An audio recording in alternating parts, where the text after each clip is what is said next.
السلام علیکم سامعین، 21 شوال المکرم اور 10 اپریل ہے۔ خبر کا عنوان ہے امریکہ اور ایران میں پاکستان میں بات چیت آج۔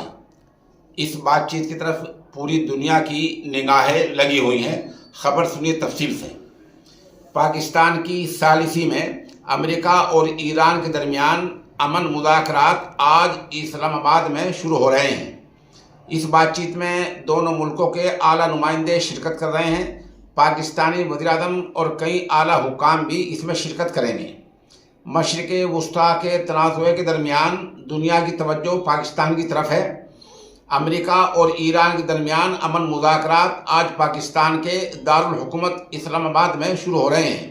ان مذاکرات میں ایران کے 6، امریکہ کے 4 اور پاکستان کے 4 نمائندے شرکت کریں گے۔ یہ فہرست آپ دیکھ سکتے ہیں۔ پاکستان نے اس جنگ بندی میں اہم کردار ادا کیا، جس کا ذکر خود امریکی صدر ڈونلڈ ٹرمپ نے کیا ہے۔ اب پاکستان بھی ایران اور امریکہ کے درمیان دیر پا امن کے حصول کے لیے ثالثی کا کردار ادا کر رہا ہے۔ اسلام آباد میں امریکہ اور ایران کے درمیان ہونے والے مذاکرات میں دونوں ملکوں کے اعلیٰ بااثر شخصیات شرکت کریں گے۔ ایرانی وزیر خارجہ سے لے کر صدر ٹرمپ کے قریبی افراد تک بھی بات چیت کا حصہ ہوں گے۔ ایرانی مذاکراتی وفد قالی باف کی قیادت میں اسلام آباد پہنچ چکا ہے، جہاں پاکستانی رہنماؤں کی جانب سے اس کا استقبال کیا گیا ہے۔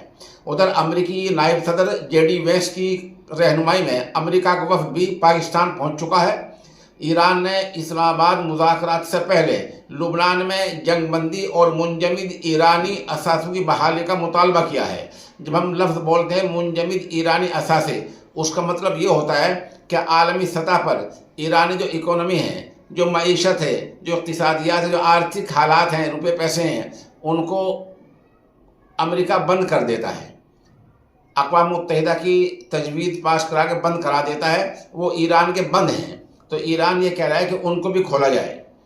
پاکستان کے وزیر اعظم شہباز شریف نے کہا ہے کہ اسلام آباد مذاکرات ایک کٹھن مرحلہ ہے، جس میں کامیابی کے لیے کوششیں کی جائیں گی۔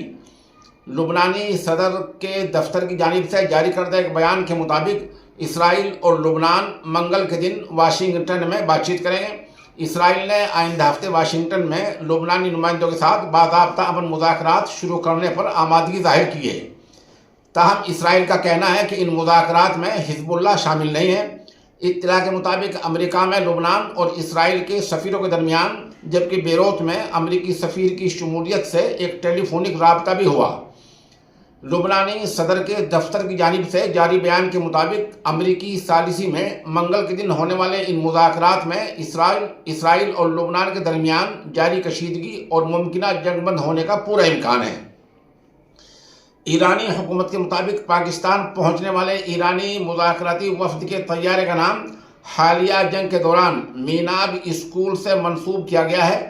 میناب 168 سے مراد بچوں سمیت وہ 168 ایرانی شہری ہیں جو ایرانی حکام کے مطابق 28 فروری کو ایک میزائل حملے میں شہید ہو گئے تھے۔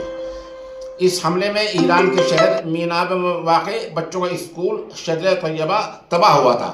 آپ ہمارے ساتھ بنے رہیں، خبر سے آپ کو مطلع کیا جاتا رہے گا۔